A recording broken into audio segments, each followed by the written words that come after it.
पिता अपनी जिम्मेदारी को समझे। अगर पिता अपनी जिम्मेदारी को नहीं समझ रहे हैं तो आज देखें कि सुप्रीम कोर्ट को आगे आना पड़ गया और सुप्रीम कोर्ट ने कई फैसले दे दिए। तो अगर अब जो पिता हैं अगर वो अपनी जिम्मेदारी को समझेंगे और अगर समझते हैं तो ऐसा नौबत कभी नहीं आएगा। तो ये जो कानून है ना, ये जो कानून है, ये ऐसा कानून है कि आने वाले भविष्य में सबका जो है, जो बेटी हो बेटा हो, सबका भविष्य जो है वो बेहतर करेगा। अब देखें यहाँ पे नीतू सिंह जी हैं, वो इनका जो सवाल है और ये जो कह रही हैं, ये एक्चुअली कह रही हैं कि अब कम से कम पेरेंट्स को समझ आएगी कि बेटी की शादी में पैसा बहाने से अच्छा है बेटी को भी बेटे जैसा अच्छी शिक्षा दें, बेटी और बेटे दोनों को पैसा कमाने का योग्य बनाएं। अभी आप क्या देखते हैं, अभी समाज में अगर बेटी है और बेटा है आज देखें किसी व्यक्ति को अगर 2 बेटी हो जाता है, 3 बेटी हो जाता है, और वो जो हमारा समाज का मानसिकता अगर ग्रामीण क्षेत्र की बोलें और जो एक तरह से शहरी क्षेत्र है, 2 क्षेत्र अगर है यहाँ पे, तो शहरी क्षेत्र में क्या होता है कि ज़्यादा लोगों को उतना मतलब नहीं होता। सब आप जो है बाहर से आए हुए हैं, बहुत लोग पहले से रह भी रहे हैं और वो अपने काम में व्यस्त हैं, अपना शाम में आए फिर सुबह से उनका वही काम है, तो उनको उतना फर्क नहीं पड़ता है। थोड़ा उनका जो मानसिकता है वो ग्रामीण क्षेत्र वालों से अलग है और ग्रामीण क्षेत्र वाले थोड़ा जो है एक तरह से कुछ व्यक्ति हैं जो पूर्णतः रूप से फ्री हैं, तो उनका जो मानसिकता है कि अगर किसी को 2 बेटी हो गया तो समझता है कि उसका तो वंश ही खत्म हो गया, या समझ सकते हैं कि अब उसको अब कौन उसका वारिस नहीं है। तो ये मानसिकता है। बेटी है तो बेटी को ऐसा बेटे को हो सकता है कि बाहर में कहीं है तो बेटी को ऐसा बेटे को हो सकता है कि बाहर में कहीं इंजीनियरिंग करवा दे और बेटी को, और आज आपको हम ऐसा बहुत सारा केस देखने को मिलेगा कि बेटा जो है एक तरह से और बेटी है, ठीक है। तो ये एक भाग्य की बात है। इसमें देखें आज किसी को दुख लगने वाली बात नहीं है। हम तो यही कहेंगे कि आप इसको आने वाले समय को देखें कि जो है बेटी को भी अगर आप आगे बढ़ाएंगे तो वो भी काफी आगे निकल सकती है, बेटों से ज्यादा निकल सकती है। और सबसे बड़ी बात, हम उसमें तुलना क्यों करें, हम उसमें तुलना क्यों करें कि हमको बेटा और बेटी में जो है एक तरह से देखना है, तुलना नहीं करना है। तो ये जो है अगर यहाँ पे इससे सबसे बड़ा जो फायदा है कि आने वाले समय में कि बेटी को अगर कोई भी एक तरह से दिक्कत होता है, समस्या उत्पन्न होता है, तो पिता का है, पिता का घर है, पिता आसानी से रह सकती है, घर बना के जिस तरीके से बेटे रह रहा है उस तरह से बेटी भी रह सकती है। तो बहुत अच्छा लगा आपकी थिंकिंग को। चलिए आगे बढ़ते हैं। सवाल है कि सर मेरे ससुर अपने बेटे को बचपन से ही छोड़कर चले गए, ठीक है, और 10 बीघा खेत भी बेच दिए, कभी भी बच्चों का ध्यान नहीं दिए। अब वो धमकी दे रहे हैं कि फिर बेचने के लिए क्या करें। नहीं देखिए, वो बेच दिए, सबसे पहली बात है ना, तो अगर वो ऐसा कर दिए और संपत्ति पैतृक है, ठीक है, वो पैतृक संपत्ति है, तो अपने आप जो है ना उनको पार्टीशन सूट अपने जो आपके भी हैं, जो ससुर हैं या आपके जो पति होंगे, ठीक है, उनको बोलिए आप पार्टीशन सूट कर देने के लिए। पार्टीशन सूट से क्या होगा, उनका जो भी हिस्सा है वो मिल जाएगा, और पार्टीशन छूट अगर चलते रहेगा तो वो जमीन की बिक्री नहीं कर पाएंगे। आप हमेशा उस पर रोक लगा सकते हैं अगर जमीन बेचा जाएगा तो। जमीन उनके नाम पे है, जमीन उनके नाम पे है, इसका मतलब ये नहीं कि वो बेच सकते हैं, उनके पिता से प्राप्त हुआ, बिल्कुल नहीं। पैतृक संपत्ति पे सबका समान अधिकार होता है। सवाल है कि सर मेरा माँ का डेथ 2016 में हो चुका है, उनके 3 बच्चे हैं, 2 बेटे और 1 बेटी। मेरी माँ जो है वहाँ पे, यानी मुझे बेटी को 2015 में जमीन एग्रीमेंट किया था पर रजिस्ट्री जो है नहीं कर पाए। अब माँ का डेथ के बाद जो है जबरन मेरे भाई उस जमीन जो है कब्जा कर लिया है। जमीन मुझे कैसे मिलेगा, सारा पेपर ओरिजिनल भाइयों के पास है। देखिए सीधी सी बात है कि माँ या हो या माँ का जमीन हो या पिता का जमीन हो, ठीक है। अब यहाँ पे 3 बच्चे हैं, 2 बेटा है और 1 बेटी है, तो 2 बेटा और 1 बेटी, तो अब जो संपत्ति का हिस्सा, अब वो आपको क्या एग्रीमेंट किए, कौन सा जमीन दे रहे थे, कोई एक टुकड़ा दे रहे होंगे, लेकिन अभी आपको जो जितना भी संपत्ति है वो उसमें से एक हिस्सा इस बेटी का होगा, एक हिस्सा इसमें से एक बेटा का होगा, एक बेटा का होगा। तो ये आप ले सकते हैं। लेकिन अगर नहीं दे रहा है ना, सबसे पहले नहीं अगर दिया जा रहा है तो आप अधिकारी के पास भी एक तरह से बंटवारा के लिए केस फाइल कर सकते हैं। आप चाहे तो सीओ के पास भी आवेदन कर सकते हैं इसके संबंधित, अगर आपको नहीं दिया जा रहा है तो। अगर मान लेते हैं सिविल न्यायालय की अगर बात करें तो सिविल में आप वहां पे पार्टीशन सूट भी कर पाएंगे, पार्टीशन सूट से अपना आप शेयर निकाल लेंगे कोर्ट से। अगर पैतृक संपत्ति पिता के नाम है तो उसे बेटे कैसे जो है बेच सकता है, वो अपना हिस्सा कैसे बचाए। देखिए, पिता अगर पैतृक संपत्ति को बेचे जा रहे हैं तो बेटा जो है ना, विकास जी, तो आप अगर बेटे हैं, आप अगर बचाना चाहते हैं, अगर पिता की पार्टीशन सूट ही कर दीजिए उस पे। हम ये सजेस्ट करते हैं कि देखिए पैतृक संपत्ति है, पिता के नाम से हो भी, आप पिता चाह रहे हैं बेचने तो बिल्कुल बेच सकते हैं, रजिस्ट्री भी कर सकते हैं, दाखिल कार्य भी हो जाएगा। आप रोक लगाएंगे तो उसका कोई फर्क नहीं पड़ने वाला, लेकिन आप अपना कानूनी तरीके से, जो हमारा कानून कहता है, जो हमारा नियम है, उसके तहत आप अपना शेयर ले सकते हैं। तो पिता इसलिए सारी संपत्ति नहीं बेच पाएंगे। आप उस पर केस फाइल कर देंगे तो रजिस्ट्री तक रुक जाएगा, उस आधार पे आप रजिस्ट्री पे भी रोक लगा सकते हैं।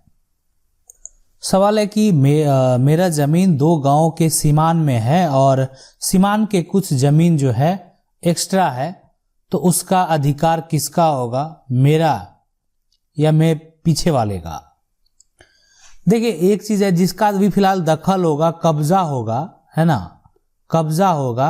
अब देखिए, और दूसरी बात है कि सीमान में जो है आपका पीछे वाला का कैसे अधिकार होगा, पीछे वाला का क्यों होगा।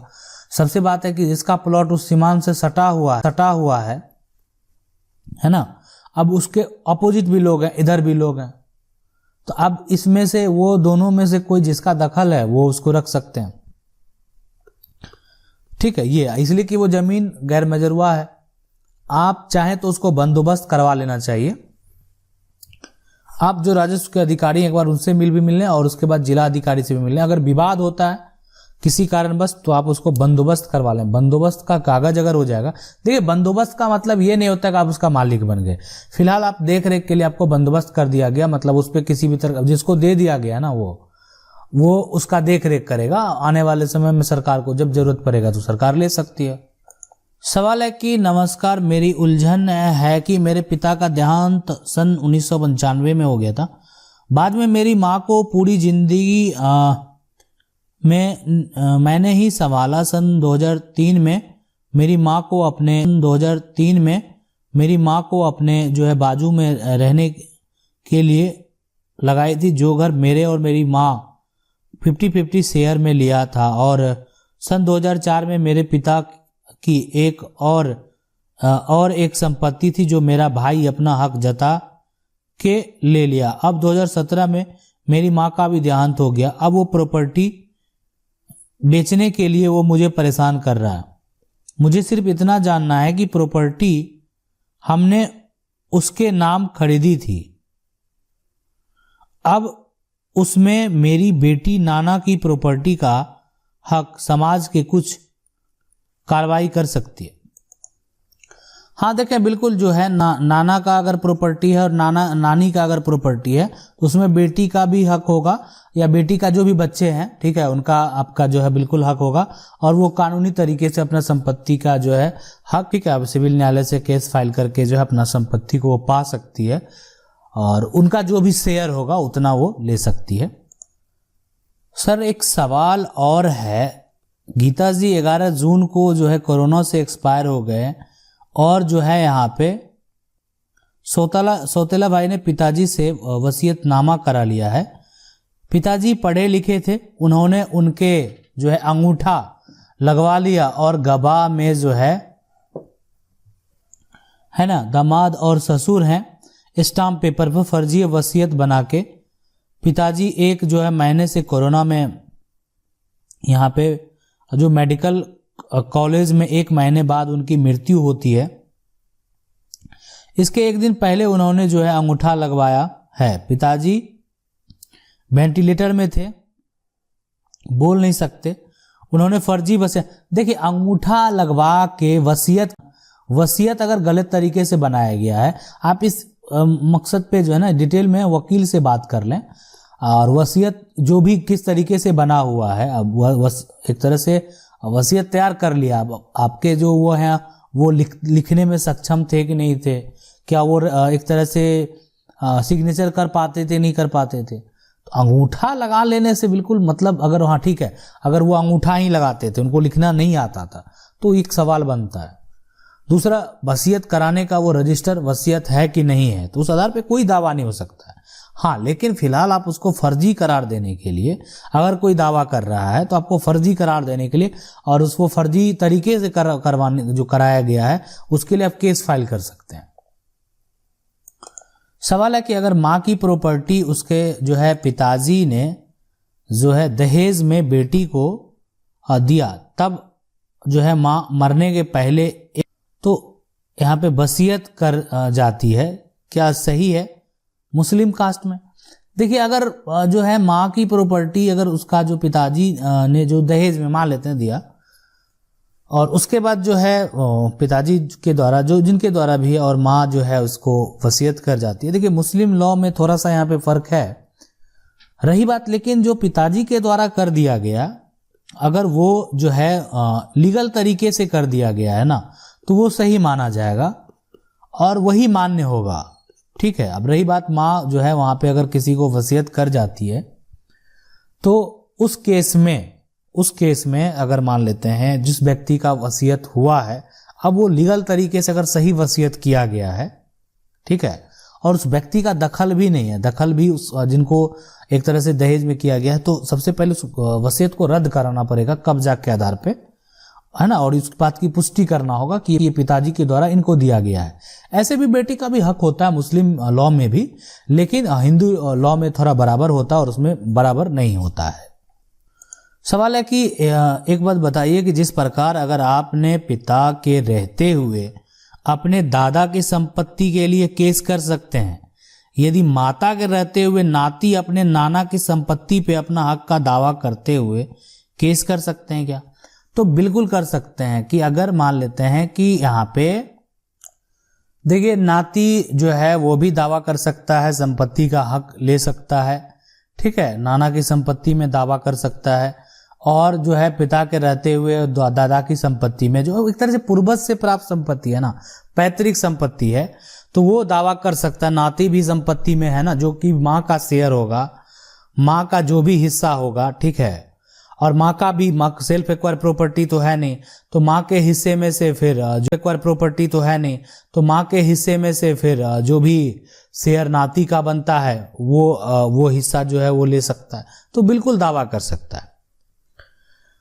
तो उस केस में हाँ, माँ अगर असहमति जताती है, माँ अपने भाइयों को सपोर्ट करती है, उसके लिए कुछ नियम है जिसके लिए मैं स्पेशल तरीके से बताने का प्रयास करेंगे। आशा करते हैं वीडियो अच्छा लगा होगा। वीडियो अच्छा लगा वीडियो को लाइक जरूर कर दें। चैनल को पहली बार देख रहे हैं सब्सक्राइब करके जो बेल आइकन